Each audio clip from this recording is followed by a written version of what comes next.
Assalamualaikum warahmatullahi wabarakatuh.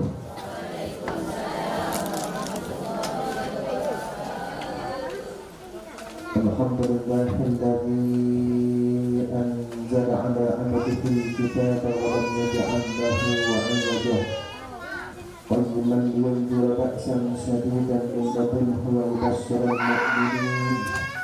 yubashshiral mu'minina alladhina ya'maluna as-salihati anna lahum ajran hasanah.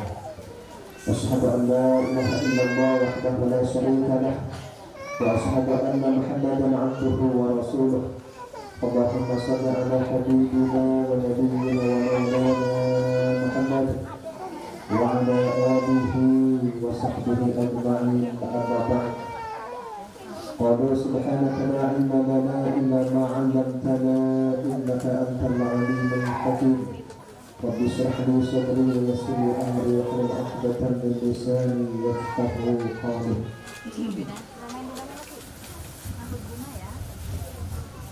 Bapak-bapak, ibu-ibu, hadirin hadirat yang berbahagia, gimana kabarnya? Sehat semuanya? Alhamdulillah. Masih semangat, Bu? Insya Allah masih semangat.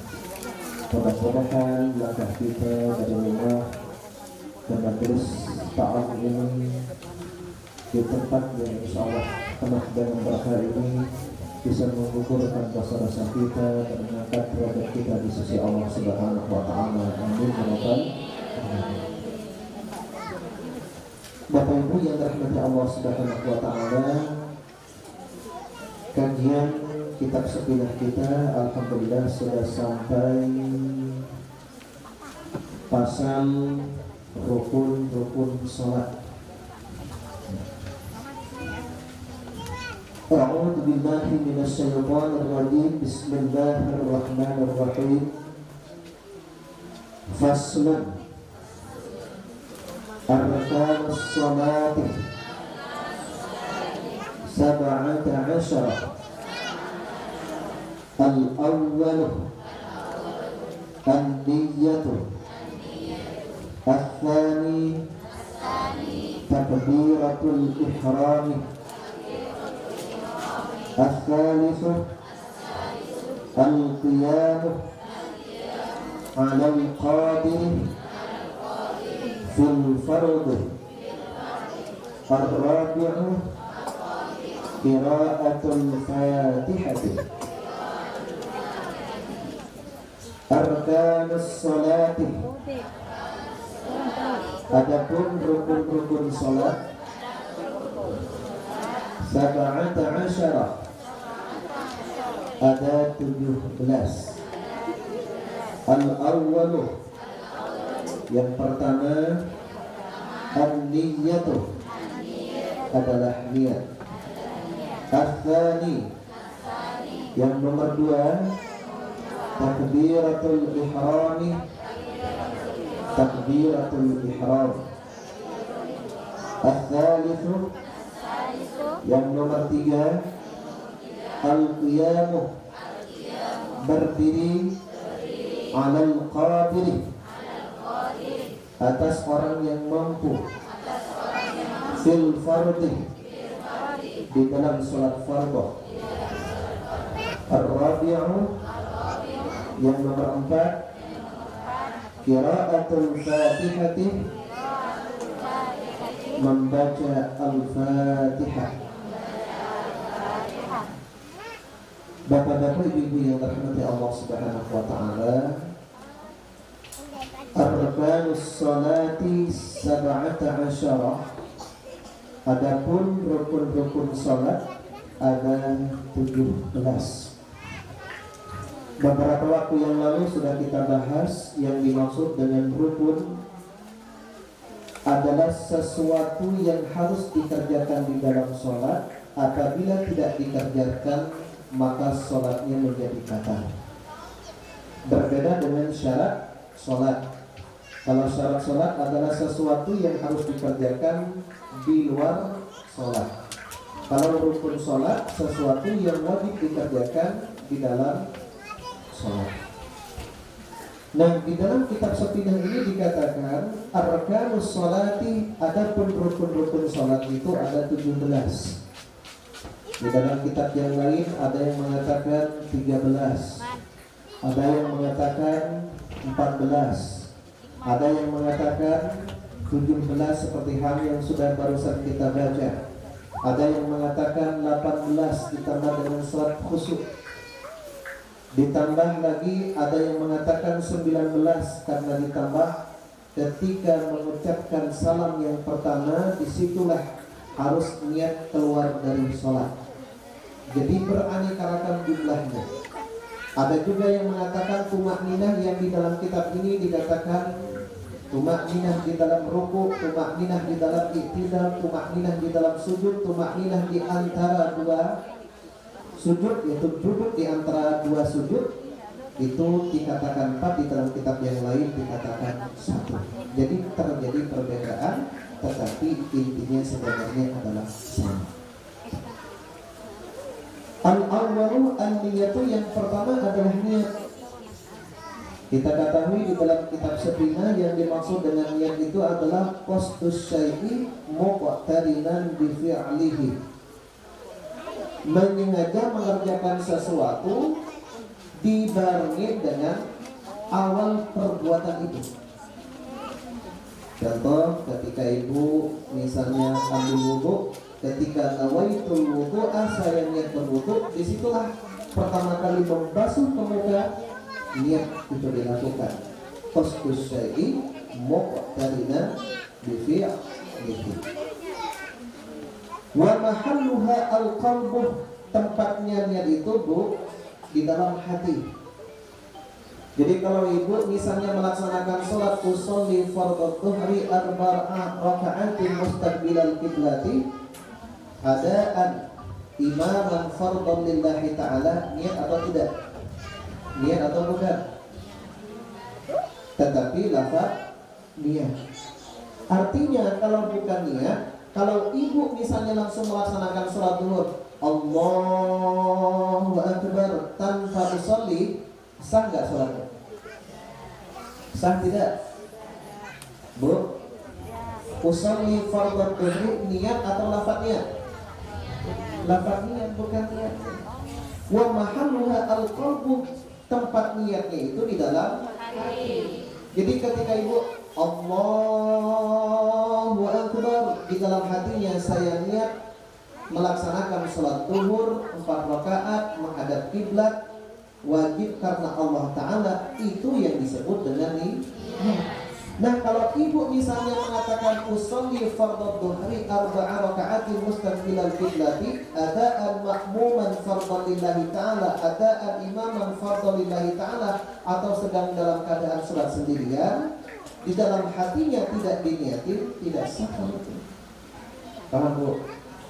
Makanya kalau saudara-saudara kita yang ormas yang lain, kadang-kadang mereka tidak menggunakan usolli, tetapi cukup dengan hati. Karena apa? Wa mahalluha al-qalbu, tempat niat itu bukan di lisan tetapi di dalam hati. Tetapi kalau menurut Imam Syafi'i, Bu, Bapak, menurut Imam Syafi'i dan Syafi'iyah, pengikut-pengikutnya Imam Syafi'i, melafazkan niat itu hukumnya sunnah. Kenapa? Yusannu liyu'awinan lisanul qalbah.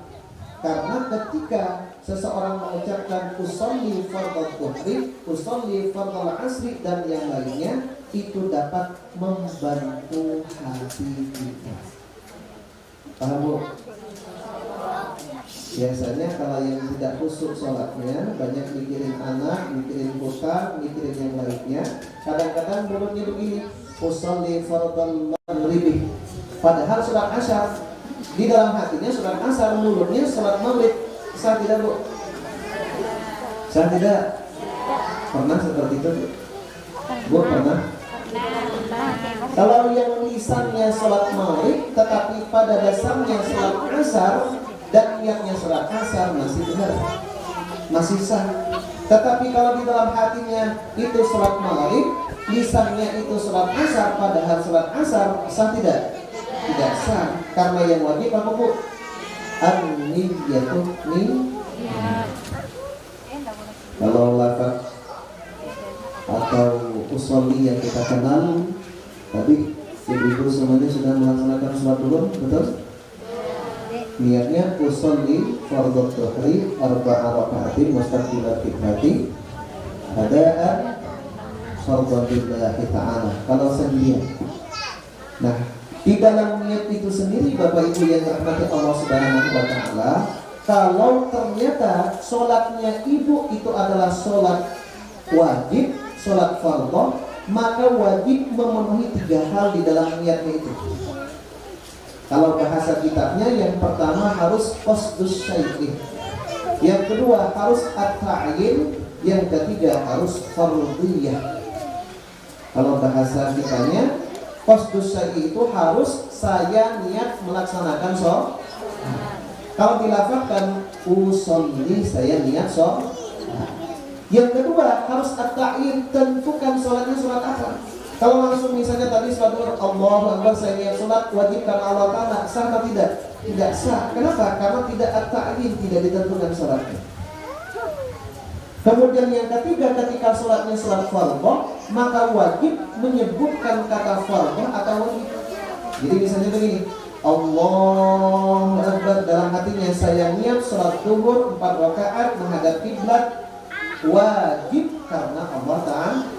Atau misalnya wajibnya nggak disebutin di akhir, tetapi disebutin di awal. Saya niat sholat fardhu duhur 4 rakaat menghadap kiblat karena Allah Ta'ala. Boleh sih. Yang terpenting 3-nya harus ada. Saya niat sholat. Nah, yang kedua duhur atau asar atau maghrib atau isya atau subuh. Yang ketiga, tentukan sholatnya sholat apa, sunnah atau wajib. Maka tentukan di sana fardhu atau kata wajib di dalam hatinya. Paham Bu? Jadi kalau selama ini ternyata ibu-ibu ada yang melaksanakan sholat tidak disebutkan kata wajibnya, tidak disebutkan kata fardhunya, setelah ini pulang ke rumah nanti melaksanakan sholat asar, jangan lupa sebutkan kata fardhu atau kata wajib yang sudah kita sah. Paham Bu? Insyaallah. Sekali lagi, usolli itu bukan wajib tetapi sunnah. Nah, tujuannya apa? Untuk membantu hati kita.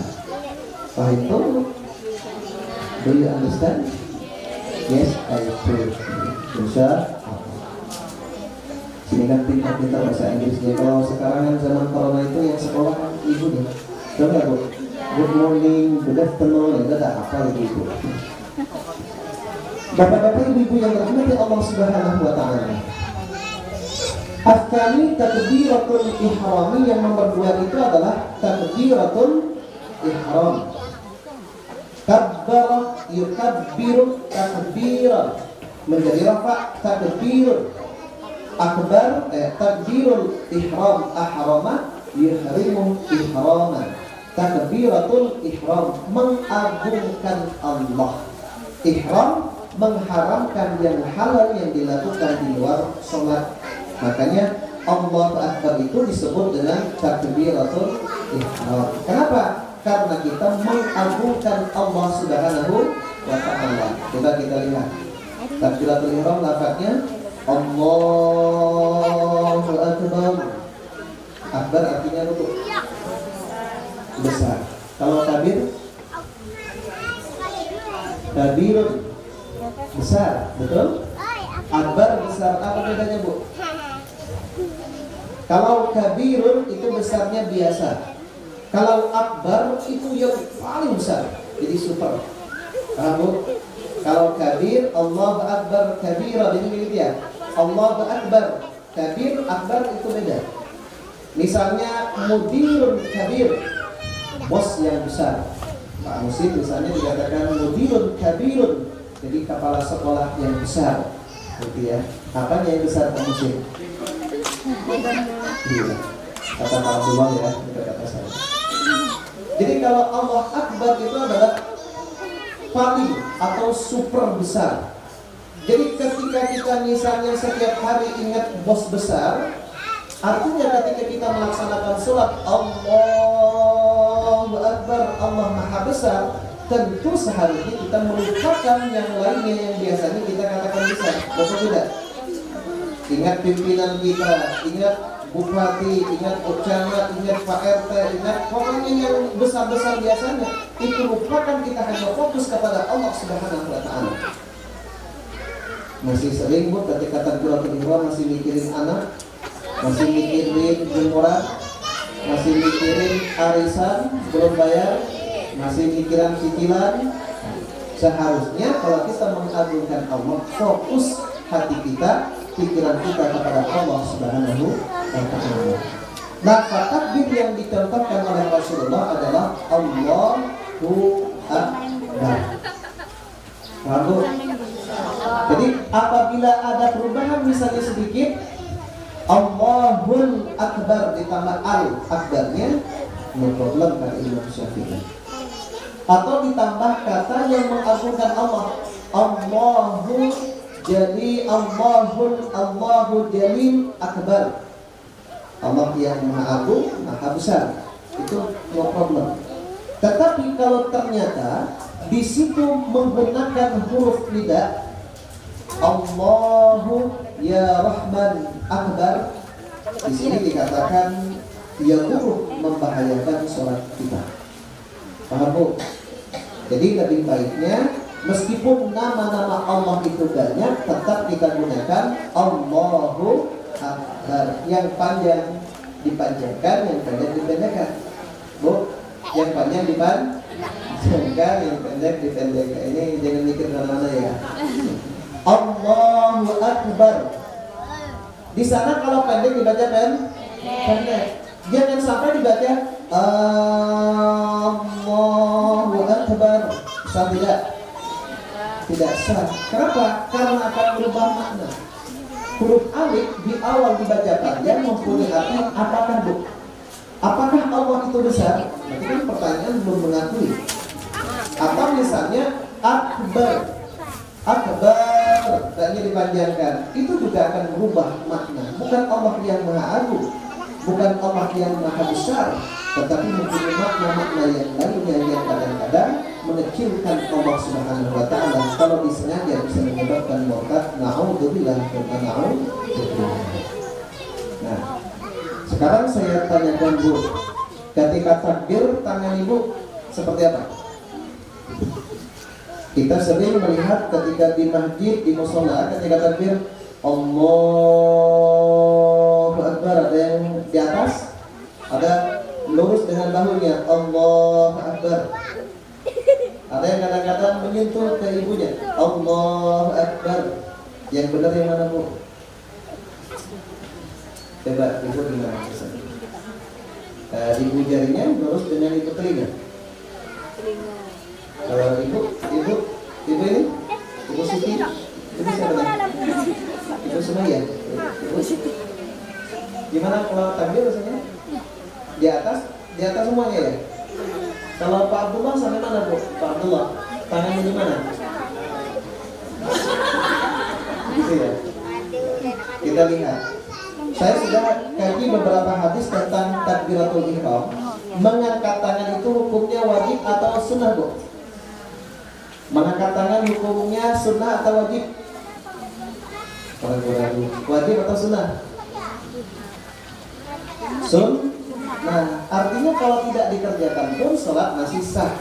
Ini kalau ibu misalnya nanti pergi melaksanakan ibadah haji, ibadah umrah, nanti akan bertemu dengan umat Islam dari seluruh penjuru dunia, itu akan berbeda-beda.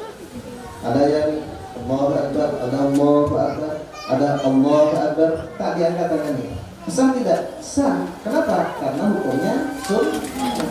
Tetapi kalau ibu-ibu semuanya ingin mendapatkan pahala, ikutin aturan-aturan yang sudah diajarkan oleh Rasulullah Sallallahu Alaihi Wasallam. Yang pertama, di sana Rasulullah mengatakan mangkibai, di sana sejajar dengan bahu. Jadi seperti ini. Yang pertama ya, Allah sejajar dengan bahu. Allah Akbar. Ya. Itu yang pertama. Yang kedua, mengangkat tangan ketika takbiratul ihram itu bisa sejajar dengan daun telinga. Jadi kalau sejajar dengan daun telinga seperti ini. Ini kan di sini daun telinga. Ini yang sejajar. Ya. Allahu Akbar. Ingat tangannya menghadap ke arah kiblat. Bukan begini ya. Allah kan beda segini, beda silat jadinya. Jadi menghadap ke kiblat. Ininya kemudian ini tidak direnggakan dan tidak dirapatkan, tapi yang sedang biasa-biasa saja, ya biasa-biasa saja. Allah lurus dengan ini. Itu yang kedua. Praktek yang ketiga yang diajarkan Rasulullah SAW di dalam hadisnya itu adalah boleh ibu jari ini nempel daun telinga. Jadi seperti apa, Bu?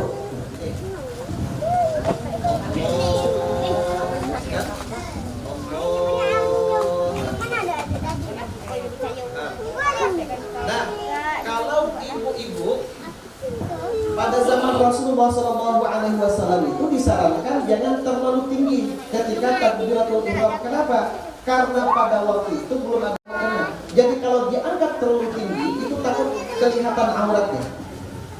Kalau sekarang kan sudah banyak ya. Ada yang satu langsung terus, ada yang terpotong-potongan ada. Kalau dulu belum ada yang seperti itu. Artinya kalau dulu yang dianjurkan itu jangan terlalu tinggi khusus untuk wanita, saat ini karena ilatnya sudah tidak ada, bebas.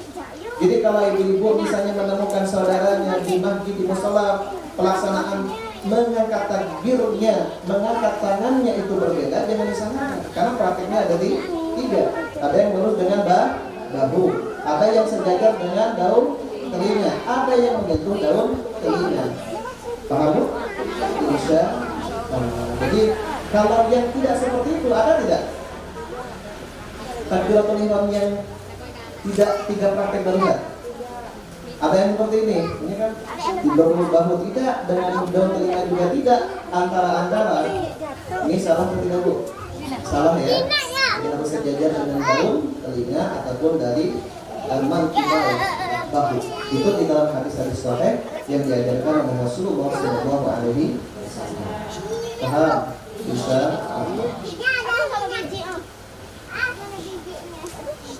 Al-Thalithu yang nomor 3, al-qiyamu 'alal qadiri fil fardhi.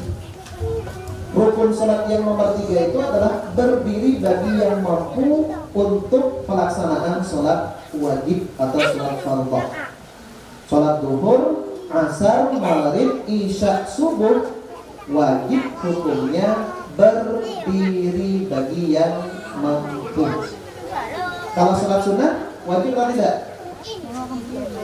Kemudian sholat tarawih misalnya yang usianya 50 ke atas, kalau imamnya Pak Musim kan juga sakit pinggang. Sakit pinggang nih. Akhirnya ibu yang sudah sepuh sholatnya duduk, boleh atau tidak? Boleh. Kenapa? Karena sholatnya adalah sholat sunnah. Tetapi kalau sholatnya itu adalah sholat wajib, hukumnya wajib berdiri. Di sini dikatakan, di dalam ini dikatakan huwa nasbu fi qari dhahrihi idhamihi. Jadi menegakkan, ini tegak mulai dari kaki, kemudian di tengah ini tulang tengah itu tegak. Dan seperti itu yang maksud dengan al-qiyam. Lutut tidak boleh begini ya. Sudah seperti itu enggak? Allah Akbar. Ramadan kita imamnya sini. Itu tidak boleh. Makruh hukumnya ya, sudah dibahas 2 minggu yang lalu. Ini pun juga jangan seperti ini. Alhamdulillah. Ini tidak tegak, harusnya tegak. Ini tegak. Kalaupun mau menunduk melihat itu, tinggal sunahnya kan menunduk. Tidak langsung saja. Paham Bu? Bisa. Jadi al-qiyamu 'alal qadiri fil fardhi. Tetapi kalau tidak mampu untuk melaksanakan salat berdiri, fasholli, apa kata Rasulullah? Maka sholatlah sambil duduk, fasholli qa'idan. Kalau ternyata duduk pun juga tidak mampu, misalnya karena COVID-19 sekarang kan banyak vaksin ya. Yang nanti terkait dengan majelis taklim kita apakah tetap seperti ini akan dilanjutkan atau istirahat dulu, nanti silakan dimusyawarahkan. Apakah tetap berjalan menggunakan prokes? Karena kalau di Mempawah Hilir itu bahkan Kabupaten Mempawah sekarang sudah zona merah. Silakan nanti dimusyawarahkan baiknya seperti apa. Kalau tidak mampu duduk, maka faji'an, maka berbaring. Jadi di sana rukuknya, sujudnya nanti menggunakan ada gerakan-gerakan khusus yang menunjukkan bahwa kita rukuk ataupun sujud. Kalau tidak mampu ya gunakan dengan isyarat. Paham Bu? Nah, sekarang prakteknya yang harus juga diperhatikan. Ketika kita takbiratul ihram, kita sudah niat, kita takbiratul ihram, kemudian dalam keadaan berdiri, disunnahkan tangan ini, tangan kanan berada di tangan kanan atas. Bahasa kita sendekap ya. Sendekap betul. Coba tangan kanan dulu, tangan kiri dulu yang masuk. Bantulah tangan kanan dulu, tangan kiri dulu. Kiri. Tadi mana kiri dulu? Salah tahajud ya. Kiri atau kanan dulu Bu? Kiri ya. Tangan kanan berada di atas. Di atas apa? Bantulah tangan kanan ada di atas apa? Iya. Di atas tangan kiri. Jadi seperti ini Bu. Ibu makan yang atas ya tadi ya. Seperti yang kiri dulu ya. Baru Kanan. Nah pertanyaannya, tangan kanan ini berada di mana? Pergelangan. Di sini atau di lengan? Lengan. Di pergelangan atau di Pergelangan. telapak? Di belakang telapak kiri.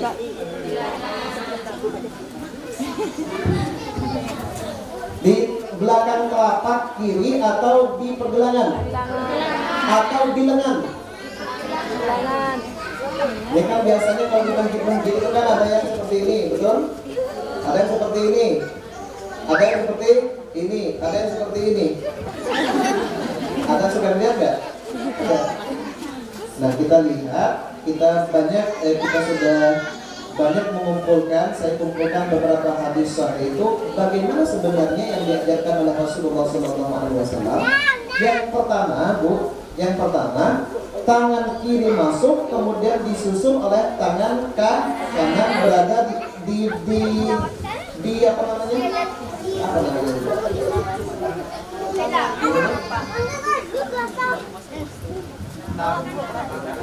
Tabung telapak kiri.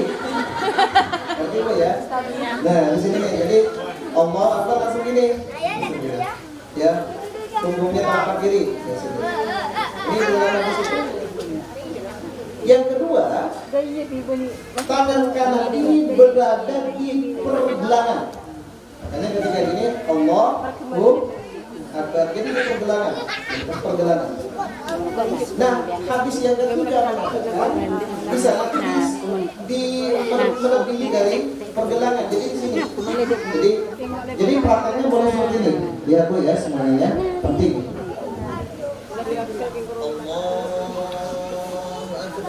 Ini satu ya. Yang kedua sini. Yang ketiga Akbar di sini. Nah yang seperti ini tidak.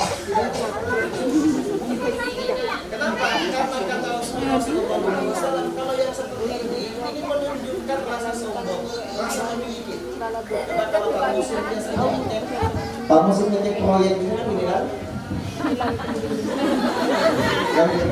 Kan ini kan ya? Itu tidak diperkenankan. Ada di sini. Paham Bu? Tadi boleh sini, boleh ini, boleh. Nah, pertanyaan yang kedua sekarang, letaknya di pusar, di bawah pusar, atau di atas pusar, atau di dada? Halo. Fatullah di mana? Di bawah pusar. Di bawah pusar. Ini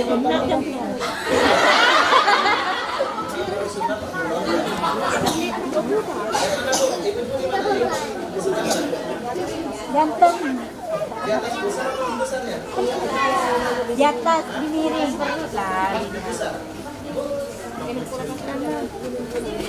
Di atas buncit.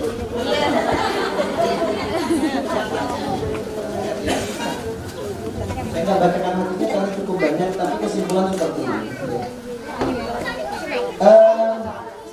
Hadis sahih itu yang mengatakan sebenarnya letakkan kedua tangan ala sodri, dada. Gimana Bu? Sodri. Ada hadis yang mengatakan di pusar yang diriwayatkan oleh Ali bin Abi Thalib, itu hadisnya dhaif. Bukan maudhu.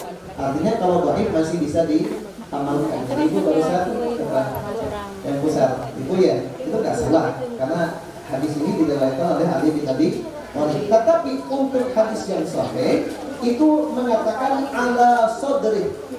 Berarti apa? Dada. Dada itu di dalam bahasa Arab ada kalanya nahara, ada kalanya sodar. Bu, ada kalanya nahara, ada kalanya sodara. Kalau yang mendekati kerongkongan itu namanya nahar. Berarti kalau nahar begini. Allahu Akbar. Ingat ya? Ya. Karena nahar di sini. Nahar itu yang di dada nih, yang tulang keras nih. Ya, kosong. Itu maksudnya dada nahar bahasa Arab.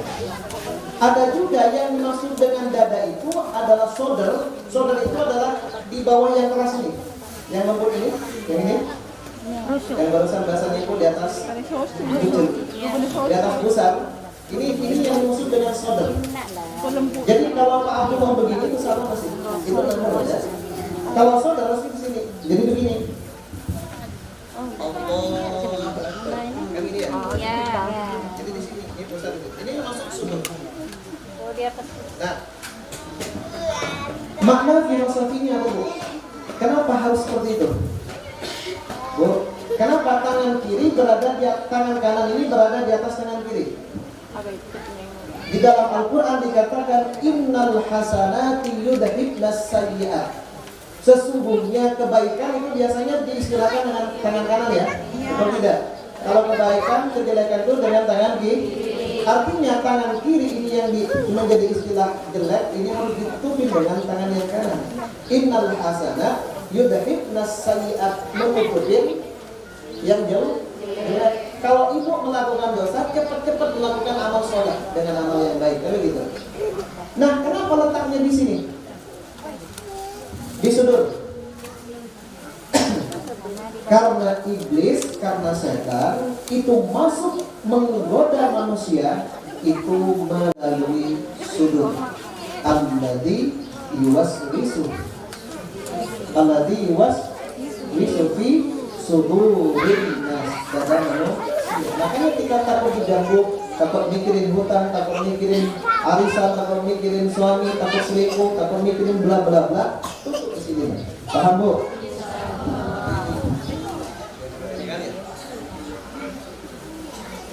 Jadi bukan ini ya, jadi seperti ini.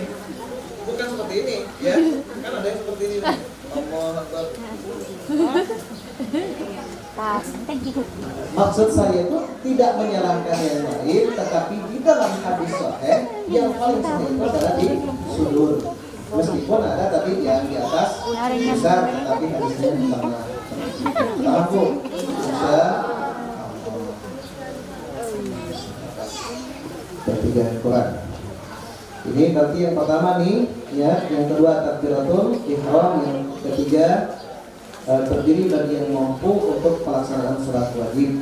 Disunahkan mengangkat tangan ketika takbiratul ihram, kemudian meletakkan di atas tangan kiri, ditaruh di sudut di dada. Itu sunnahnya.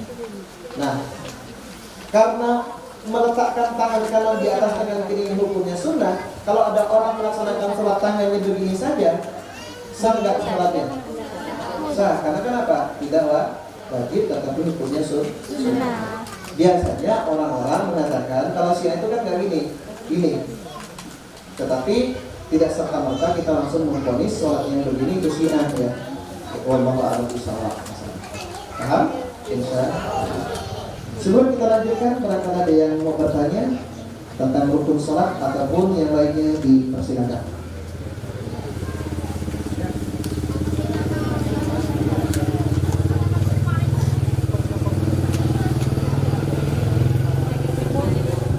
Ada? Tidak ada? Kalau tidak ada, saya lanjutkan satu lagi. Ar-rabi'u qira'atul Fatihati. Yang nomor 4, rukun sholat itu adalah membaca Al-Fatihah. Jadi membaca Al-Fatihah hukumnya wajib hifdhon, baik dalam keadaan hafal. Ibu hafal boleh, au talqinan, atau ada yang membisikin. Alhamdulillah rabbil alamin, alhamdulillah alhamdulillah, boleh. Talqinan gitu kan. Bapak Ibu ayo dapat Allah, kayak gitu kan dalam sekarang itu namanya talqin. Bahasa di dalam syarahnya au talqinan, au nadran, atau melihat. Jadi di depannya tempel Allah, alhamdulillah, atau pakai infokus. Nah, sekarang pakai infokus kan. Kalau punya infokus, HP-nya simpan di depan. Alhamdulillah, itu boleh hukumnya ya. Kalau tidak hafal membaca Al-Fatihah. Paham Bu? Nah, bagaimana kalau misalnya ada orang yang baru masuk Islam tetapi tidak bisa membaca Al-Fatihah? Boleh tidak? Tak membaca Al-Fatihah? Boleh tidak? Misalnya ada orang yang baru masuk Islam, Al-Fatihah, baru Al-Fatihah, hafal gitu ya. Bismillah juga belum hafal, misalnya begitu. Boleh tidak? Boleh dengan berzikir. Kalau di sini dikatakan ketika seseorang itu tidak mampu membaca Al-Fatihah, maka di sana boleh membaca terjemahnya. Ini nih. Di sini kan begini Bu. Nah, kalau tidak mampu boleh dengan dikir. Dikir di sini dikatakan boleh subhanallah, boleh walhamdulillah, boleh la ilaha illallah, boleh Allahu akbar, boleh la haula wala quwata illa billahil aliyyil azim, boleh masya Allah, boleh juga bismillahirrahmanirrahim. Diulang-ulang. Kira-kira Al-Fatihah itu berapa menit atau berapa detik? 30 detik misalnya kita selesai, berarti berdirinya 30 detik, baru ruku, baru yang lain. Paham Bu? Nah, kalau ternyata masih tidak bisa, di sini kan wa yajibu ayyakuna bil arabiyyah. Bu, penting. Takbiratul ihram itu harus menggunakan bahasa Arab. Allahu Akbar tidak boleh menggunakan bahasa Ajami. Misalnya ibu-ibu yang Melayu misalnya Allah besar sangat gitu ya. Ini Allah besar sangat. Kata Pak Musin, Allah Ca'rajana. Kata orang Padang, Allah nan gadana. Kata orang Inggrisnya kan beraneka ragam gitu ya nantinya. Nah, itu tidak boleh, wajib menggunakan bahasa Arab. Begitupun pula membaca Al-Fatihah pun itu wajib bil arabiyyah, menggunakan bahasa Arab. Kecuali tadi kalau tidak hafal Al-Fatihah, maka boleh menggunakan dzikir. Atau tidak mampu juga menggunakan bahasa Arab atau menggunakan dzikir, fa in ajaza anha tarjamah bi ayyi lughatin sya'ah, maka boleh membaca terjemahannya. Ini bagi yang tidak mampu ya, yang baru masuk Islam. Segala puji bagi Allah, bisa di sini menggunakan bahasa yang ia kehendaki dan seterusnya. Nah, Al-Fatihah ini nanti kita akan bahas secara detail. Nanti akan kita bahas satu persatu rukun sholat itu di pertemuan yang lain yang akan membahas tentang Al-Fatihah. Al-Fatihah itu berapa ayat Bu? Berapa ayat? 7 ayat. Ayat yang pertama apa? Ayat yang pertama? Al-Fatihah ayat yang pertama apa? Alhamdulillah rabbil alamin. Cukup juga kalau alhamdulillah. Hah? Alhamdulillah, alhamdulillah bukan termasuk ayat. Yang pertama bismillahirrahmanirrahim. Yang kedua Alhamdulillahirabbil alamin. Yang ketiga, Ar-Rahmanir Rahim. Yang keempat, Maliki Yaumiddin. Yang kelima, Iyyaka na'budu wa iyyaka nasta'in. Yang keenam, Ihdinas siratal mustaqim. Yang ketujuh, Siratal ladzina an'amta 'alaihim ghairil maghdubi 'alaihim waladdallin. Menurut Imam Syafi'i dan pengikutnya, Bismillah itu masuk dalam kategori kajian ayat Al-Fatihah. Tetapi ada juga imam selain Syafi'i itu mengatakan Al-Fatihah itu tidak masuk di dalamnya Bismillah. Jadi yang pertama apa? Alhamdulillahirabbil alamin. Jadi ayat yang itu dibagi dua. Siratal ladzina an'amta 'alaihim. Ayat ke-6. Kemudian yang ketujuhnya ghairil maghdubi 'alaihim waladdallin. Jadi kata 7 yang disebut dengan sab'ul matani, 7 ayat yang diulang-ulang di dalam salat. Di sini dikatakan la sholata, tidak dikatakan salat. Itu ya. La sholata tidak dikatakan salat. Man lam yaqra'il Fatihah, orang-orang yang tidak membaca Al-Fatihah. Jadi kalau melaksanakan sholat ibu tidak membaca Al-Fatihah, berarti tidak dikatakan sholat. Maka wajib membaca Al-Fatihah. Kecuali kalau ibu menjadi makmum. Kalau menjadi makmum tak membaca Al-Fatihah pun masih ditanggung oleh imam.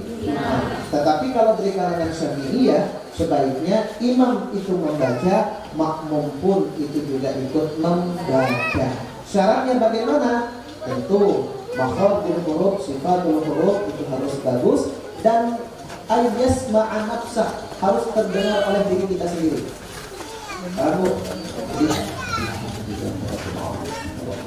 terdengar oleh diri kita sendiri. Tapi jangan nyari-nyari takut mengganggu ya, karena nanti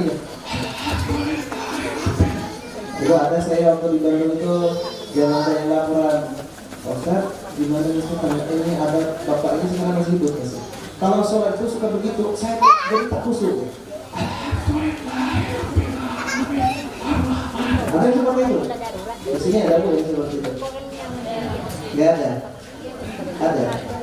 Nah, kalau bisa dengan terlalu nyaring, yang terpenting terdengar oleh diri kita sendiri. Insya Allah untuk Al-Fatihah ini kita perdalam di lain kesempatan. Mudah-mudahan sholat kita semakin benar, rukun-rukun sholat yang 17 itu bisa kita praktekkan secara benar insya Allah. Amin ya rabbal alamin. Ada yang bertanya?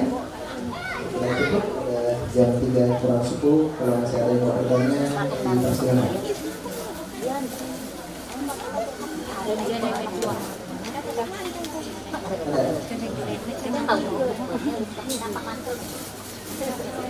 Tidak ada? Saudara-saudara ada yang mau nanya? Cukup. Lagi belakang ada? Tidak ada? Kalau sudah tidak ada, alhamdulillah berarti sudah paham. Tidak bertanya itu biasanya yang pertama karena memang sudah paham. Yang kedua karena memang tidak paham belas gitu. Pusing lah nggak mau nanya kadang-kadang. Yang ketiga karena ingin cepat pulang. Saya nggak tahu maksudnya mana masuk kategori yang pertama insyaallah. Amin ya rabbal alamin. Kita tutup dengan berakhir majlis. Silakan Allahumma wa bihamdika asyhadu an la ilaha illa anta astaghfiruka wa atubu ilaik. Alhamdulillahirabbil alamin. Wassalamualaikum warahmatullahi wabarakatuh.